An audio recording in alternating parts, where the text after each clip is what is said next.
Welcome to Childcare Conversations, the podcast where early childhood leaders like you get real-world strategies, honest talk, and a whole lot of support. Whether you're running one center or many, we're here to help you lead with confidence and clarity. This episode is brought to you by Center IQ. If you've ever added a child to a classroom, adjusted staffing, or made a quick schedule change, and then spent the next 2 weeks fixing the ripple effects, you're not alone. Most leaders make decisions and then see what happens. Center IQ's decision intelligence lets you see what happens before you decide. Start your free trial today at centeriq.io. Now, let's get into today's conversation, one we think you're really going to love.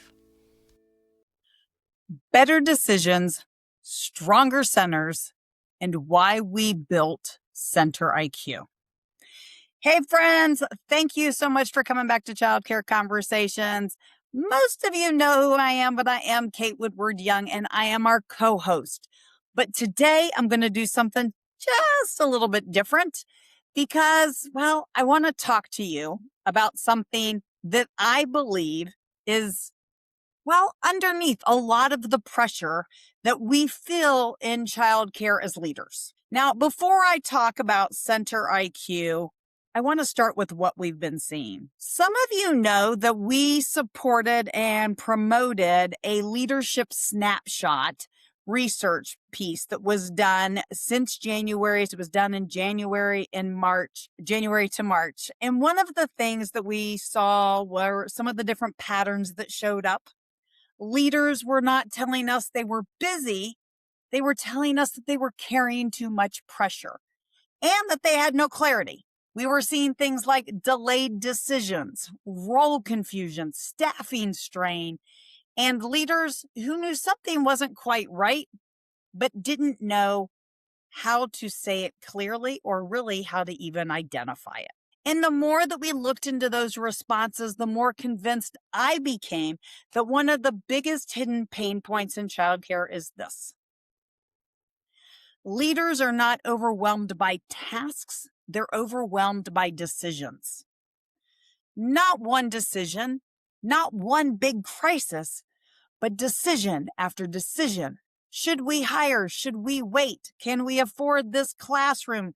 Is this a staffing issue? Is this a leadership issue? Do I have my systems in place?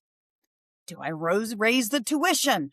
How do I cover the staff? And then you come to workshops like ours and we start talking to you about numbers and data, and you got to keep track, and what are the numbers telling us, and who needs attention now, and what can wait. I don't know about you, but that kind of pressure starts to really weigh on you. And way too often, owners and directors are making really important decisions with incomplete visibility, scattered information, and no real way to connect the dots. And that is what I want to talk about today. Why decision pressure is one of the most overlooked issues in childcare leadership, what it is really costing centers, and why Center IQ was built. It was built to help leaders make better decisions with less guesswork. I don't know about you, but as a director, I'm busy. I've got stuff to do. And man, sometimes that stuff I got to do is heavy. I got to deal with parents and staff and, well, everything else. I think one of the things that we have normalized in childcare is that you can be overwhelmed, that it's okay to try to be the superhero without realizing that that cape is really just an accessory. We have normalized the idea that leadership means carrying a lot of stuff, absorbing a lot of stuff, and juggling all of it without having a clue where it goes. And yes, this is a high responsibility field. We have regulatory agencies, we have compliance agencies, we have big humans, we have little humans, we have relationships, we have emotions. And then on top of all of that, we got day-to-day operations. And then if that wasn't enough, we've got finances. Now, I don't know about y'all, but most of the people I know who are in early childcare did not wake up one day and say, woohoo, I want to go into early childcare and I want to play with numbers. So we have all of this. And just because something is common doesn't mean it's healthy. And just because something is familiar does not mean it's sustainable. A lot of leaders, we're not just tired because there's too much to do. We're tired because everything we're doing is connected to some decision. A lot of times those decisions are loaded. They're not just about decisions for us, right? They're loaded decisions that impact our staff and our families and the children in our care. They're loaded based on finances and emotions and operations and relations. You are not deciding whether or not to move a teacher. You're deciding what that does to ratios, payroll, morale, parent trust, classroom consistency, and your own peace of mind. You are not just deciding whether or not to address a team issue.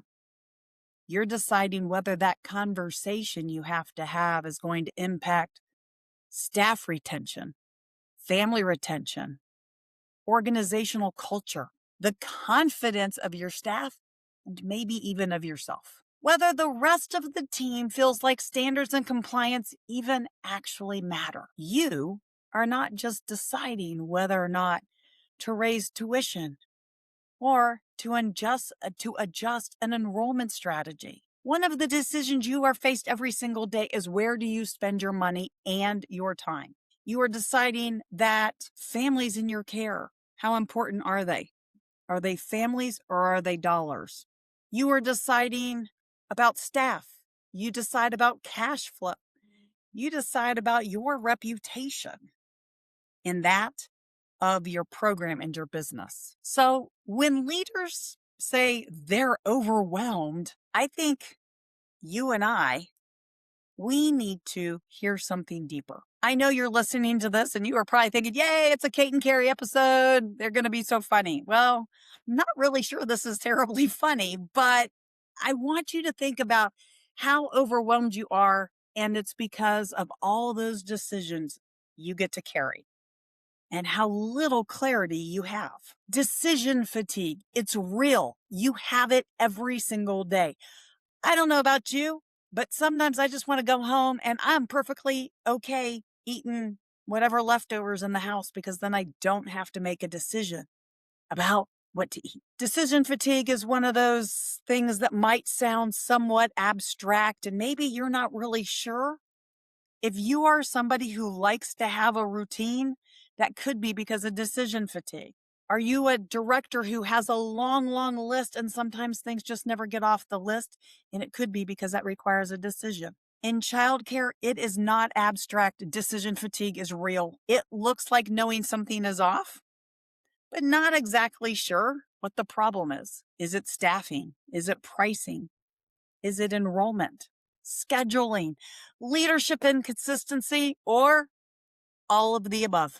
It looks like revisiting the same issue over and over because nobody has enough visibility to solve it fully. It looks like, I don't know, avoiding the numbers because they already feel heavy. And the last thing you want is more evidence that things are tighter than you hoped. It looks like putting people off is a decision because, well, you care deeply for them.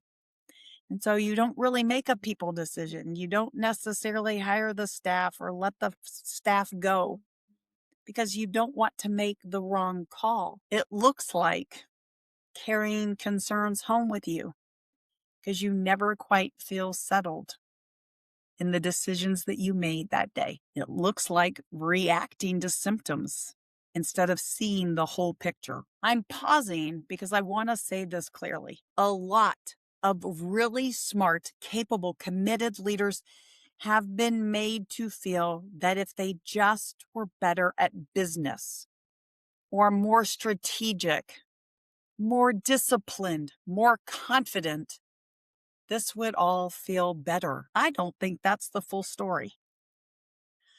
I think many leaders are trying to lead with pieces of information, fragmented information. They have some of the numbers, they have some instincts, they have some reports, they have some experience, and they got a whole lot of pressure. But they don't always have a simple way to see the whole picture. And if they can't see and the visibility is weak, those decisions get harder. Not because as a leader you're weak, it's because your picture is missing a puzzle piece or two or three. That cost of delayed decisions is a financial impact to you. One of those financial impacts might be a pattern. And if that pattern happens week after week and day after day, all those delayed decisions have a financial impact, which turns into be an emotional impact. And it's not because as a leader, you don't care. A lot of times that delay happens because you care a lot. You know the implications of those numbers. You are very aware what that means to the people involved, the money involved.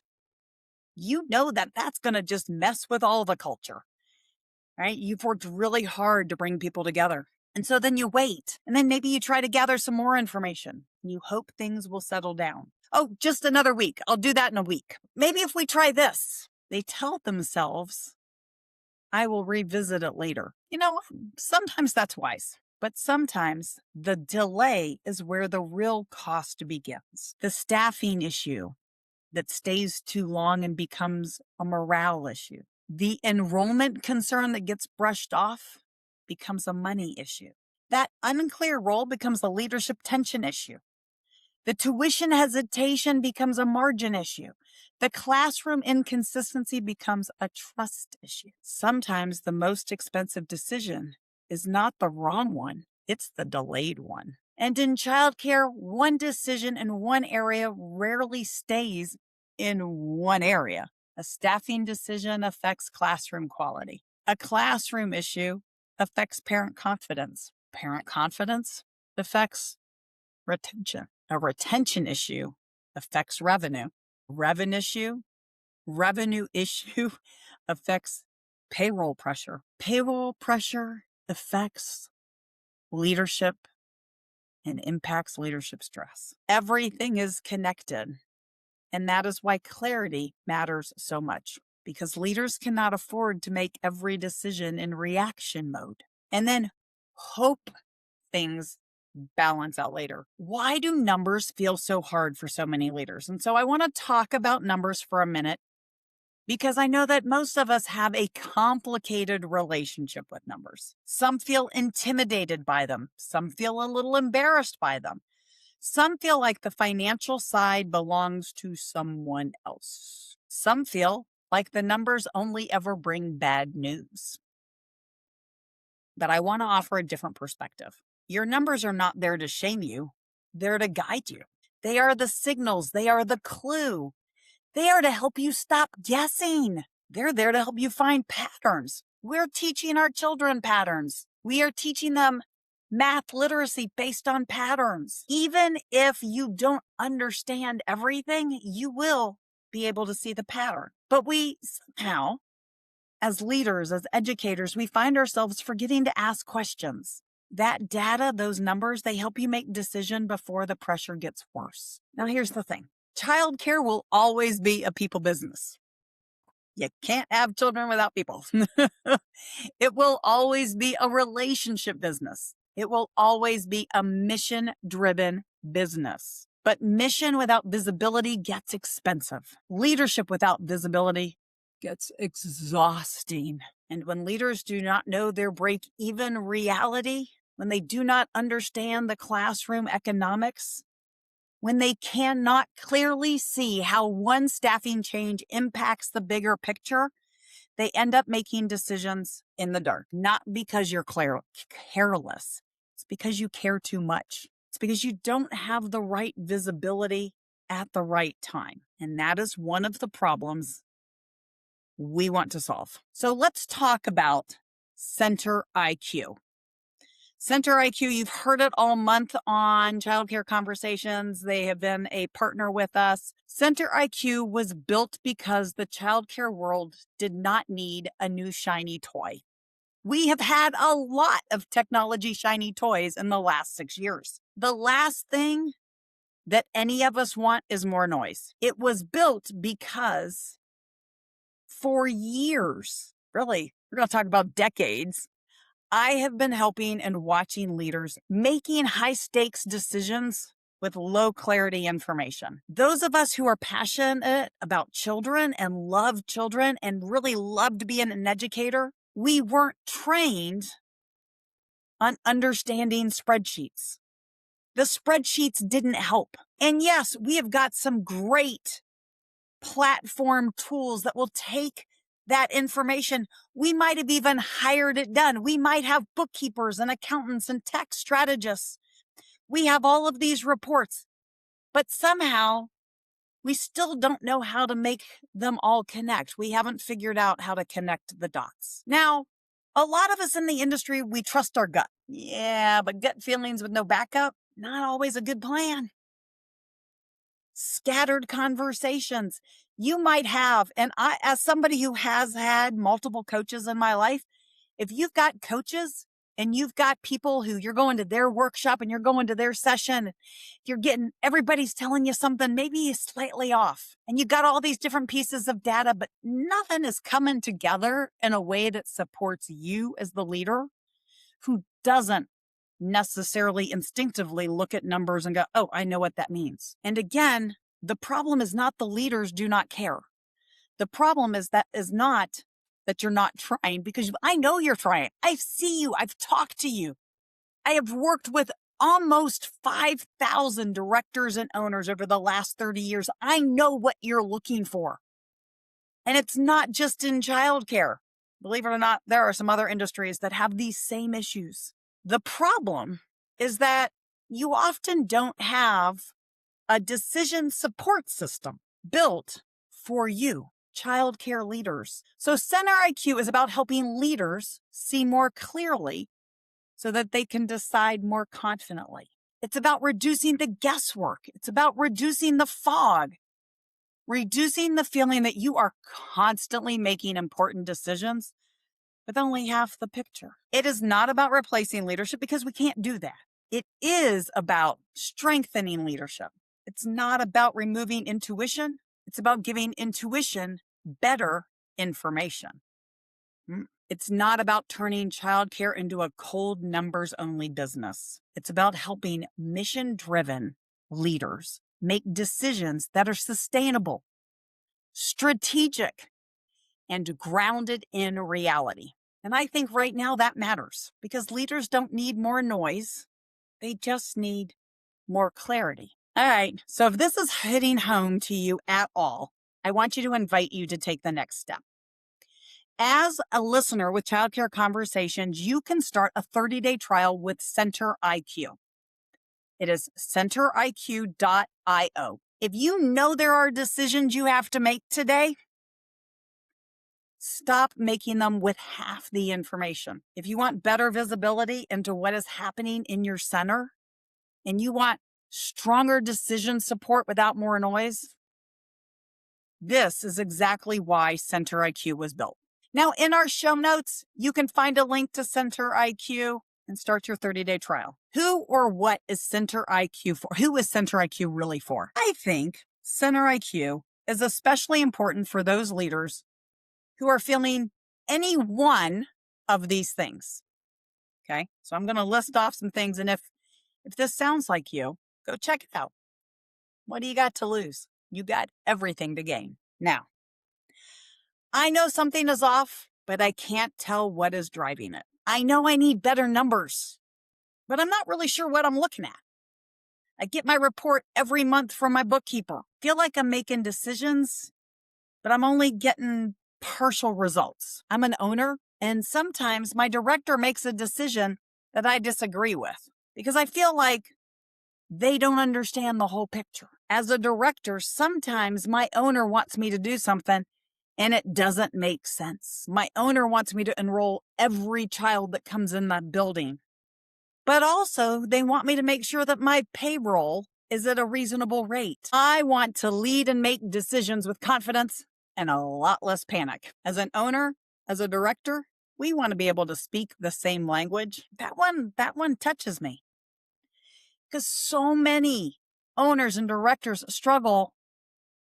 And sometimes the perception is that staff are lazy or uncommitted or even unwilling to work hard. Really, they're struggling because the owner is looking at one set of pressures. The director is looking at another set of pressures, and they're not always looking through the same set of glasses. Finance is saying one thing. Operations is saying another. The classroom reality is saying something else, and nobody is fully aligned. Shared visibility creates shared language.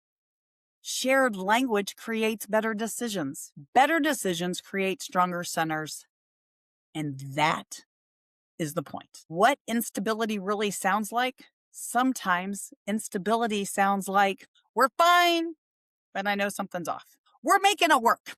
Yeah. But it's feeling a little harder than maybe it should. We're full, but yet our numbers aren't working.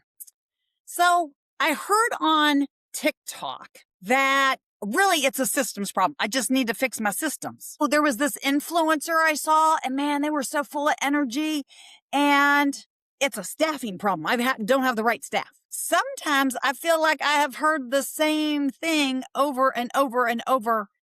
And every time I have a conversation with my coach or with the owner or some consultant, I'm trying to solve the same issue. Or maybe it's just, I really don't know what the numbers are trying to say to me. All of that are examples of instability. It doesn't necessarily mean that it's chaos. Sometimes it's just a drag, confusion, repeated pressure. The feeling that the center is functioning, but not moving forward, not gaining strength. That is why I love the language of clarity, because sometimes leaders, we just need to completely overhaul first. Sometimes we need the right picture first. What is actually happening? What is driving the pressure? What is the symptom? What is the root cause? What needs a people response? What needs a financial response? What needs a leadership response? I shared this story today, and I want you to think about it. When's the last time you built a gingerbread house? Did you know there is a right way to put a roof on a gingerbread house? There is. And sometimes, even if you've learned how to put the right roof on the house, you've got the standard operating procedure, you've got all of the right supplies, it is color coded, you are ready to go. But here's the thing. You don't have the right infrastructure. If you just got some walls up and you put a roof on top, it's going to collapse. That shared language builds that infrastructure. Guys, we're in summer, right? Summer is like next week for some of y'all. Summer is already happening for some of you.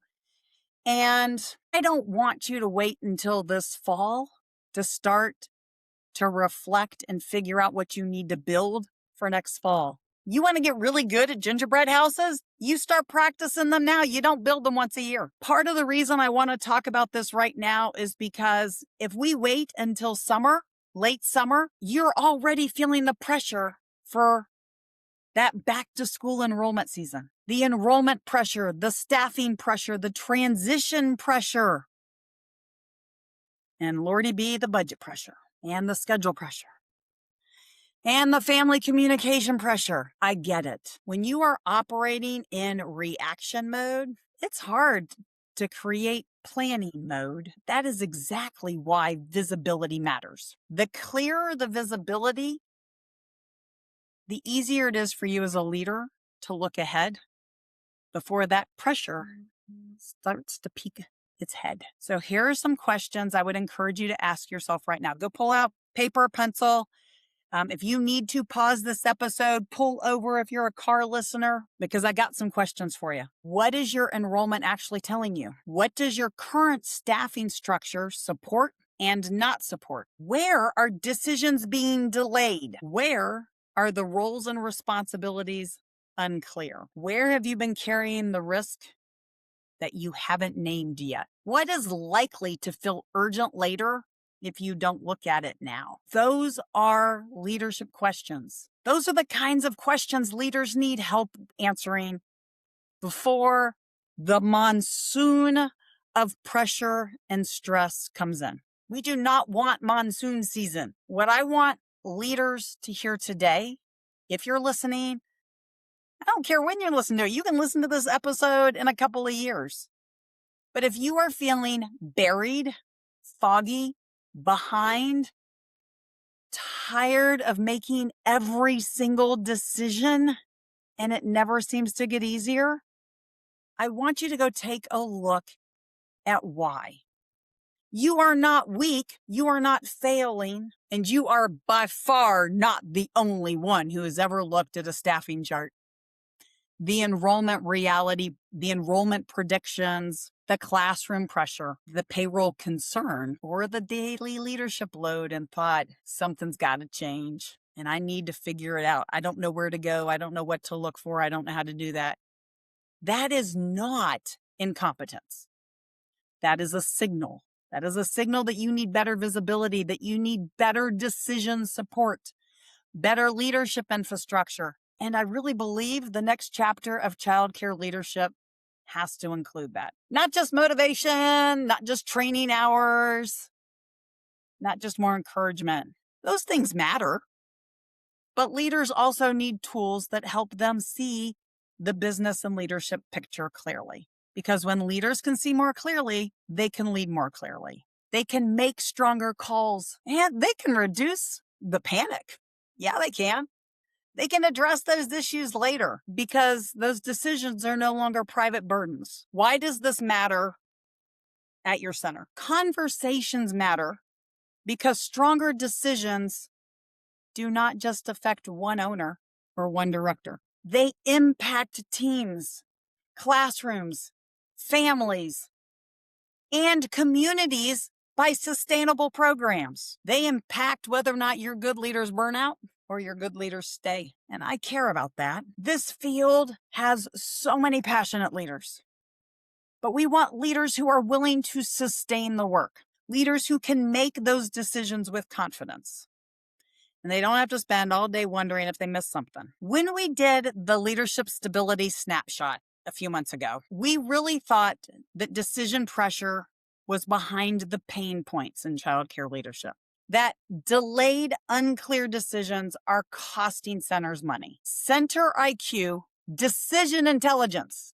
Yes, I know, another piece of software, another app, but it really is. It is a tool that is so much more than a tool. It helps you understand the impact of the decision before you make it. If this episode started to feel familiar to you and you found yourself thinking, Kate's staring at me in my car. Maybe Kate's been listening on my phone calls. Perhaps, maybe Kate's been there. Take the next step. Go to centeriq.io, download Decision Intelligence. Well, not really download, I guess sign up. So Decision Intelligence will look at just your break-even point for one room. Do you actually know those numbers? Now, let's say you know those numbers. Do you know the break-even point for every classroom in your school? Do you understand how that break-even point is impacted by staffing? This is my favorite one, and this is where it takes the guesswork out. One of the things you can do with Decision IQ, Center IQ Decision Intelligence, is you can run simulations. You have that parent who shows up and you get so excited she's got 3 kids. And you look down and you're like, yeah, my numbers can handle that. And you take that family, they enroll 3 kids. And for some reason, even with 3 new kids, you now have a higher payroll percentage budget than you did before. Do you know why? You'll know why using Decision Intelligence. It maps it out for you. If you put those 3 kids in and all of a sudden 2 of your rooms are now out of compliance and you have to bring in a new staff person, you're bringing in new staff people for 1 kid. How long is that going to take you to fill the rest of the spots in that classroom, to take that classroom that might have been profitable that is now not profitable back to profitability. I know, lots of words there. This is for the leaders to take the guesswork out. You get clear visibility and you get to make those decisions with confidence. Go to the website, check out the show notes. If you've got a question, come ask us. Right? You can go to centeriq.io to get your questions answered. You can always reach out to Carrie or I at Kate and Carrie, all spelled out, at childcareconversations.com. We want to be here for you. We want to help you find that clarity in your numbers. We want to make sure that you understand what is a break-even point and how does it work. And the impact of the decision is the impact of the decision for enrolling that family, to hiring that one more staff person. You can play with all of the numbers, new staff pay raises, new families, old families, all in one place, in one picture. I know. I would have loved this as a director, okay? Now, this has been a much longer episode, and that was really not my plan, but hopefully you will be okay with what you learned. Hopefully this wasn't a Debbie Downer episode completely. I'm sure I could do something to make it a little more entertaining, but the one thing I absolutely want you to do is take advantage of the 30-day trial. Go try it, but don't try it if you're not going to implement it. Okay? There's a little bit of homework, right? You do have to put some numbers in it to begin with. Right? So you're going to have to make sure that you build your school snapshot, and then you got to put in your state ratios because it's not quite that magical. And then I want you to start to look at how your rooms behave from a break-even standpoint, from a profitability standpoint, and how does that impact your staffing? Could you imagine not having to worry about whether or not that next hire is this the right time for that next hire? Or the next time to change somebody from a floater or part-time to full-time? Y'all, it has been great sharing with you a little bit about Center IQ, how Center IQ came to be. And I want you to understand that we care. We've been there. And anything we can do to support you in being a profitable, solid program, we want to do that. Go check out childcareconversations.com. Make sure you subscribe to our newsletter and share this episode with someone who needs to know. Thanks for tuning in. We love bringing you real talk and fresh insight from the world of early childhood education. Be sure to follow us on social media to stay connected and catch all of the latest episodes. And if you're planning a conference, training, or special event, Kate and Carrie would love to speak to your audience. You can learn more about their keynote sessions and workshops at kateandcarrie.com. If you learned something today, share the show and leave us a review below. We'll see you next time on Childcare Conversations.